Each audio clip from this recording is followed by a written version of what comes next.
Sebesar apa ikan hampala yang pernah kalian dapatkan? Ikan yang hampir mirip seperti ikan deo atau ikan kankra ini bernama ikan hampala.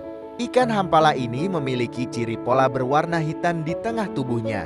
Dan penyebaran ikan ini banyak ditemukan di perairan sungai deras Asia Tenggara, khususnya perairan jernih sungai Sumatera, Jawa, dan Kalimantan untuk di Indonesia. Ikan hampala ini adalah ikan predator yang mempunyai mulut besar.